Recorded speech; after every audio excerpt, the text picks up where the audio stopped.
tell me why you think it's a good idea to give tax breaks to billionaires and allow 50,000 low-income and working-class people to die unnecessarily? Senator, first of all, that's overstated by 5.1 million. That is not attributed to this bill. It is simply it's a combination. That's true. No. You all had a scheduled expiration of Obamacare subsidies, and you did not extend that when you were in charge. 5.1 million, 1.4 million illegal aliens on Medicaid. All right, and there are work requirements. And our goal is to get more money to children and mothers. Really? Your goal is to get more money to children, and working people. Really? Come on.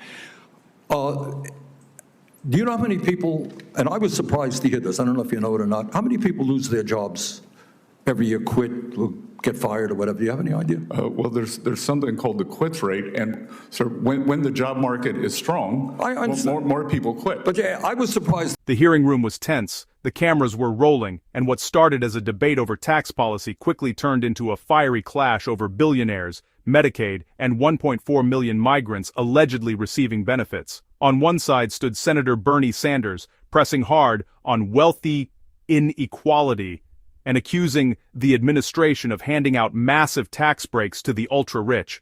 On the other side was Bessent, pushing back with data, challenging the narrative, and dropping a claim that immediately shifted the room.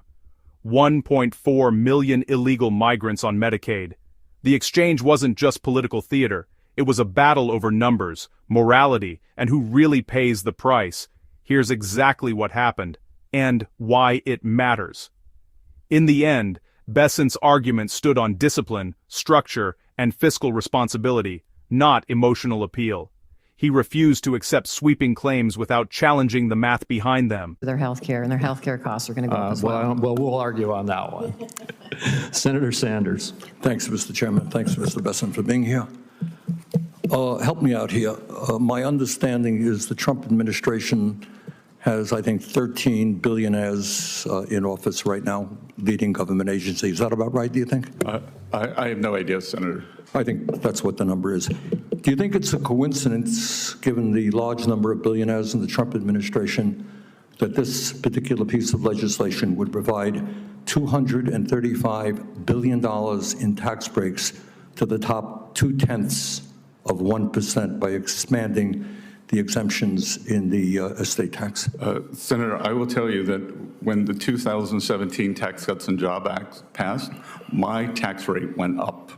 Well, I don't know your exact situation, but I can tell you. Tell me about how many people do you think are in the top 0.2%? Sorry? Number of people in the top 0.2% who would benefit from this particular $235 billion tax break. Well,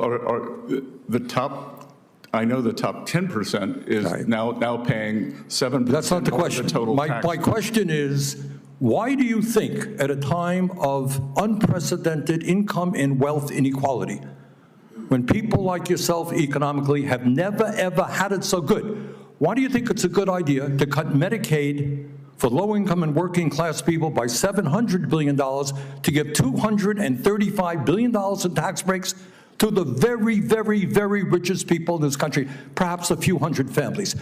Please justify that and tell me about that. Well, Senator, I don't know, but the Democrats had the trifecta, and there was no tax increase or wealth tax on billionaires. You choose. I'm not talking about a tax. You chose not to do that. Mr. Bessent, I am not talking about a wealth tax. Explain. A few hundred of the wealthiest families in this country, $235 billion tax break.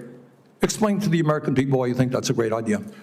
I think that this will increase small businesses substantially. That most small businesses, they are... Has zero to do, come on, you're smarter than that. This is the top 0.2%. This is not a mom and pop store. These are multi-billionaires, and the savings go to their kids after they pass away. This is nothing more than a gift to billionaires in this country. Well, sir, that's just not correct, because the top 10% paid a bigger share of taxes after TCJA. I'm talking about one provision in this. I don't want to argue with you about taxes in general. One provision, few hundred families, $235 billion in tax breaks. You can't justify that because morally it is totally unjustifiable. Let me ask you another question. If you guys want to cut $1 trillion in Medicaid and the Affordable Care Act, the estimate from CBO, I believe, is that over 15 million people lose their health insurance. Yale University and the University of Pennsylvania estimated that when you throw that many low-income and working-class people off of health care, some 50,000 people a year will die. Tell me why you think it's a good idea to give tax breaks to billionaires and allow 50,000 low-income and working-class people to die unnecessarily? Senator, first of all, that's overstated by 5.1 million. That is not attributed to this bill. It is simply... It's a combination. That's true. No. You all had a scheduled expiration of Obamacare subsidies, and you did not extend that when you were in charge. 5.1 million. 1.4 million illegal aliens on Medicaid. All right, look, and there are work requirements. And our goal is to get more money to children and mothers. Really? Your goal is to get more money to children, and working people. Really? Come on. Do you know how many people, and I was surprised to hear this, I don't know if you know it or not, how many people lose their jobs every year, quit, or get fired or whatever? Do you have any idea? Well, there's something called the quits rate, and so when the job market is strong, more people quit. But yeah, I was surprised that I just researched this. I don't know. Do you happen to know? I don't know the number. I was surprised. Would it be shocking to you? It was to me. 20 million people leave their jobs a year. Doesn't shock you, right? It's a big labor force, right? Yep. So somebody leaves the job, maybe they move, maybe something happens in their lives, right? We have a lot of transition in the labor market, correct? Maybe they get a better job. Right, exactly, maybe they do. Or maybe they have to stay home, their wife gets sick, whatever, we don't know. But 20 million people lose their jobs in a given year, leave their jobs in a given year. Are those people lazy? What happens when I leave my job and maybe I have to move to another state to take care of my ill mother? And I desperately need Medicaid. Am I too lazy now to be able to get Medicaid? I think that's a mischaracterization of the work requirement. Really? Well, I'm not quite so sure it is. And that matters in a debate of this magnitude. While critics framed the issue as a moral crisis, he focused on sustainability and long-term economic balance. He pushed back against inflated projections and reminded the room that policy should be built on precise data, not worst-case assumptions.